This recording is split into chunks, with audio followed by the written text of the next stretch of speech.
De repente, esta imagen capta toda nuestra atención.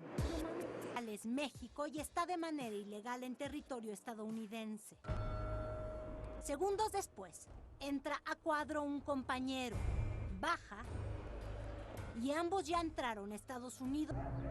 Su portazo o murazo, con lo que parece droga, es denunciado por los perros. Hay cámaras que monitorean 24 horas sobre su ruta por ambos costados en el lado americano del muro. Cruzan la avenida de Terracería. Se comunican por radio con gente y exigen que apaguemos la cámara. Estoy haciendo mi trabajo, mijo. Van a ser 90 segundos en esta. Deciden que es hora de irse.